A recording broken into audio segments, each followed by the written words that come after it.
I will start by saying, just as a point of credibility, my personal mission is to fix the top of the funnel. And what I mean by that is prospecting and lead qualification. The top of the funnel in most organizations is a mess. And everyone's doing it different ways. It's chaos. I have a lot of people nodding here. You're probably nodding out there too. As opposed to the bottom of the funnel, once we have an appointment or an opportunity, tends to become much more organized. We know how to take a buyer through their journey. We're a lot better there. So my mission is to bring, as you see this, science to the top of the funnel. How do we bring science and real research and real statistics to the top of the funnel? And to that end, we're going to talk about one of the two lead sources you have at the top of the funnel. You have leads coming from marketing, and you have leads that are generated by the sales organization. I'm going to talk about Dreamforce leads, because there are a whole lot of people running around here scanning badges and bringing people into little booths like this, and the reality is the story of a lead after Dreamforce is really sort of a sad story in many ways. It's really a pathetic story in many ways, and we're going to dig into how can we enable our sales teams to make it so that we can convert more of those Dreamforce leads into opportunities. So let's get to it. First thing is, you know what, I'm going to ditch this. This is terrible. Is that okay? Can I just talk loud? All right, that's better. Woo! That's rough. Woo. That's rougher. How do I turn that off? Hold on. Okay, can you hear me? All right, that's better. Did you know if you go in the middle of the Atlantic Ocean and you drop a line, you will catch no fish? Did you know this? So it's one of the more interesting things that no one ever thinks about. There are fishing banks. The fish are concentrated on the fishing banks. In business, your prospects, the fish, are also concentrated on fishing banks. But how many of your sales organizations have a right account profile? So the first tip, and there are going to be 8 of these today, is how do I develop a right account profile that's understood by people in the sales organization? Because again, think of that lead at Dreamforce. People are chasing after all of these leads, but they're not all created the same way. I'm the owner of a small business. Some of these people are marketing and selling to me. For you as a VP of sales, perhaps some of these people are marketing and selling to you. It's different. So you have to understand the right account profile for your organization and map it out so that people know if I'm fishing on the fishing banks or if I'm just fishing in the middle of the Atlantic Ocean. Number 2, in a place like Dreamforce, sure, there are a lot of senior people. There are also a lot of junior people running around at a place like this. And the reality is that a lot of those inbound leads that are coming into your organization through marketing are interns. They're very junior people. Do the SVPs and C-level executives go and fill out the form on the website? Somebody's saying yes, but most of you are saying no. And it depends. It depends on every business. In some cases, it is yes. But the reality is, more often than not, it tends to be people who are more junior in the organization who are filling out those forms. So the next thing you need to think about is, how do I use that lead as a clue? A lead is a clue for where an opportunity might be. And Trish Bertuzzi, one of my friends, talks about this. She says, don't process the leads. Instead, use leads as clues to find where the opportunities are. Qualify the account.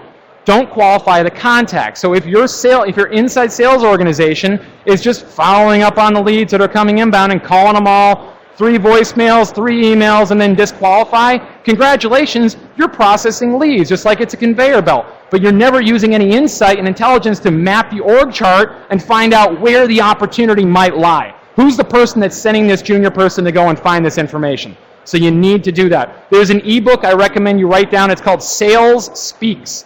And you download this later on. Sales Speaks. We had 1,150 B2B sales reps, and we found out what's their perception of marketing-generated leads. A lot of interesting insights. Just Google Sales Speaks. You'll find it. You can download it. Next, this is my favorite of all of them, I think. This is what the reception or the switchboard used to be in the Mad Men world, right? So you'd call the receptionist. They'd literally connect your call. Now these days, depending on who you call, some organizations have reception. They have a switchboard, and other organizations, there's no receptionist at all. But the reality is, for most of these leads, what phone number are you provided with? Do these people put their direct line or their cell phone number? More often than not, they don't. Instead, you're calling through the switchboard. We have a lot of research and statistics on switchboards and how poor it is, what a bad strategy it is to call switchboards. So as it turns out, and we've literally dialed thousands of executives at the manager, director, VP, and C level to get these statistics. So we know that this is the science here. You can't debate this. Dials to connect through switchboard versus direct line is 17 versus 12. So that's an effectiveness measure. But there's also an efficiency measure, because how long does it take to get through those dial by name directories, those phone trees, all that sort of stuff? It takes forever. As it turns out, it's 45 seconds to a direct line versus 80 if you're calling through the switchboard. So if you add all these things up, let's imagine you have a pure list of direct lines and you have a pure list of switchboard numbers. It will take you 22.2 minutes to talk to a VP level executive if you're dialing only switchboards. And if you're dialing direct lines, it'll take you 5.5. And when you're at a more senior executive level, it becomes more pronounced. Now, if you're calling on managers or analysts or junior people or smaller companies, this doesn't matter. This doesn't matter at all. The impact at a lower level doesn't matter. If you're calling senior executives at mid-size or large organizations, direct lines matters a whole lot. Next, I'm going to introduce you to a guy named Professor Daniel Kahneman. This is Daniel Kahneman. Daniel Kahneman is a PhD in economics at Princeton. He wrote a book called Thinking: Fast and Slow. In that book, he outlined that every human being is in one of two modes of operation at any given time. Something called System 1, and then something else called System 2. When you're in System 1, your brain isn't really operating. You're sort of sleepwalking through your life, like many people at Dreamforce are, I think. We sort of just walk around like zombies and try to get our nice little drones from inside sales. We're not really thinking about what we're doing. And as it turns out, your brain is actually thinking very quickly. You've wrote these heuristics, what are mental shortcuts in your brain, that say, if X happens to me, I do Y. When you walk out of here in the InsideSales.com, people try to ask if you fill out a card for more information. Without even thinking about it, you just sort of turn and walk away from this as quickly as you can. Okay? And everyone's doing the same thing here. Versus System 2, the rational part of the brain is engaged. So, I'm going to give you one little game to illustrate this. And I want you to think of the answer. Mary's mother had 4 daughters, April, May, June, and? What do you think?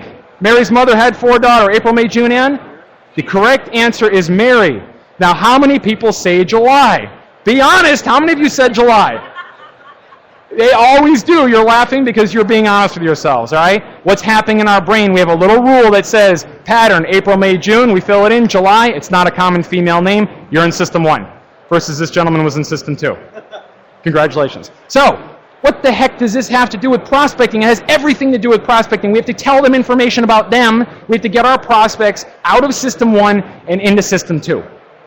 When we follow up on all the leads from Dreamforce. When the prospect's in System 1 and you say, hi, I'm calling to follow up because you were at Dreamforce and blah, blah, blah, blah, blah, and stuff about our products and services, person's in System 1.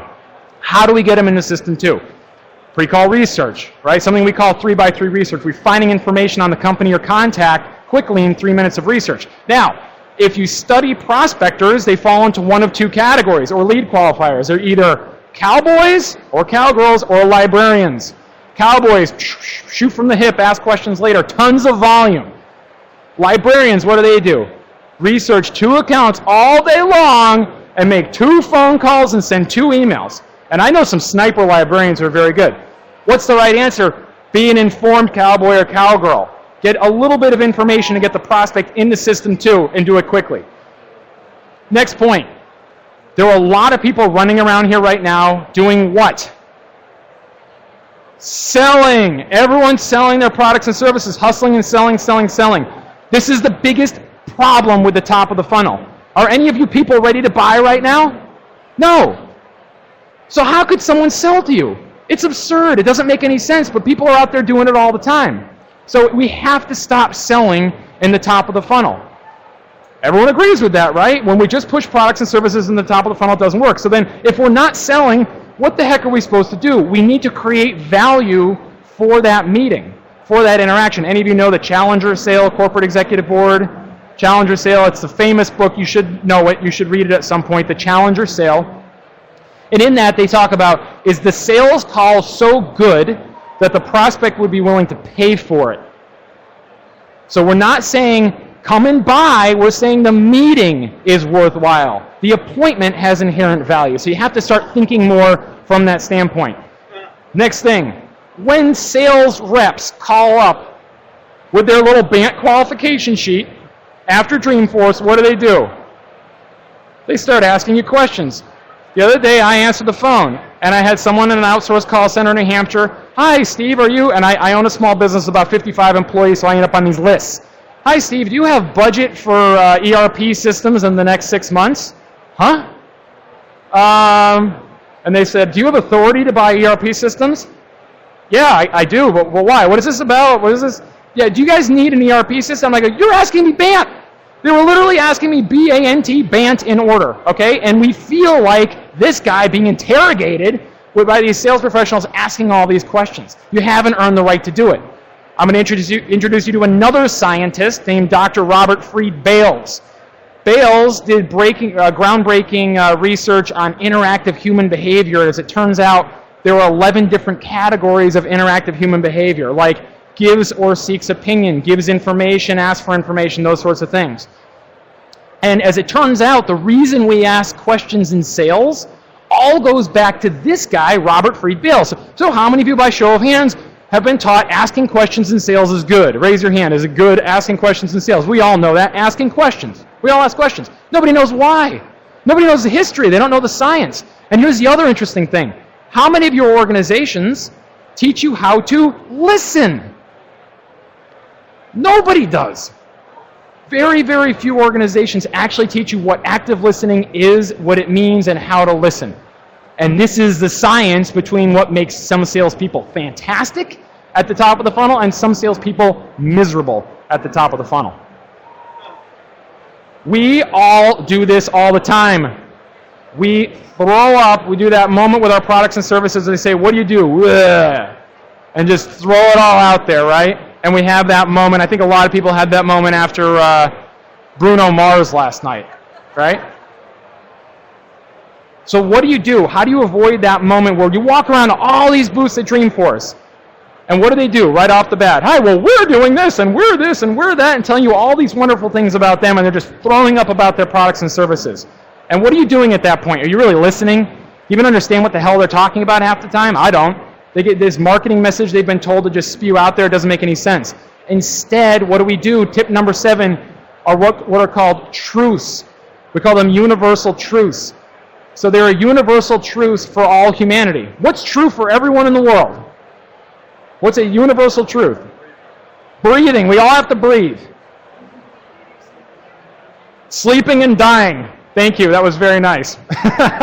We all have to pay taxes. We're all going to die. There are also wonderful things like death and taxes. There are also nice things like, water is wet and gravity pulls you down. But there are certain universal facts or truths for all humanity that you can't disagree with. So rather than talking about your products and services, what you should be doing is demonstrating an understanding of the world of your prospect.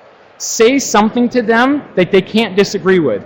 Say something to them that will get their head nodding in agreement. And that's a universal truth. How do we use universal truths to show our prospect we understand their world, we know what it's like to be in their club or in their circle of people? Next one, how many of you have people who come to your website, prospects who come to your website, and want all sorts of information from you?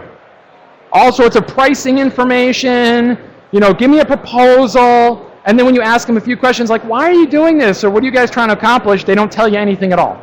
Has that ever happened to you? Okay? Congratulations, you're getting shopped.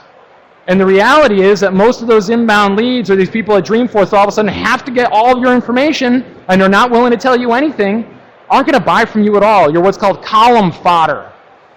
So they have a spreadsheet of vendor A, vendor B, vendor C. Vendor A is the vendor that shaped their vision in the first place. You're vendor B or vendor C. You're going to lose. You have no chance of winning. So how do we avoid this problem of getting shopped?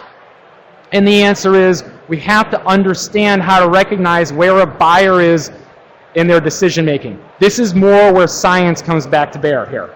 Because there is a science, a predictable pattern that every buyer goes through on their way to making a decision. Think about buying a mattress, buying a car, something like that. There is a predictable, repeatable process that everyone goes through on their way to making that decision, and it's things like determining if you need it in the first place, and then once you do, start to evaluate options and figure out what you're looking for. After that, you probably talk to your significant other to find out if they're on the same page, and then finally, before you buy, you're like, I want to do it, but what do? You always wait another week, and the reason you wait another week is because you're really not quite sure because risk is high at that point.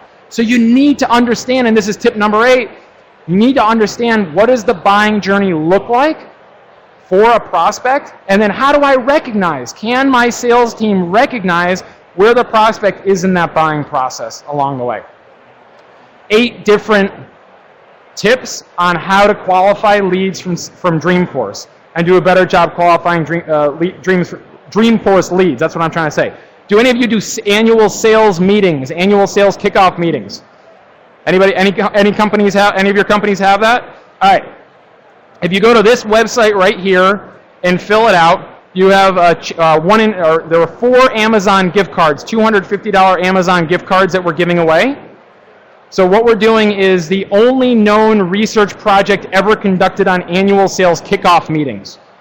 And what we're wondering is, we're asking questions about the sort of topics that are covered, who organizes it, and then what do the salespeople think of the annual sales meeting? What do they want? What sort of information are they craving at their annual sales meetings? And what do they like and what do they not like? Those types of things. So please fill that out. We really appreciate it. So far we've had 1,376 people fill it out the last time that I checked, and growing. So it is an extensive, the biggest survey ever known, the biggest research project ever known on annual sales kickoff meetings.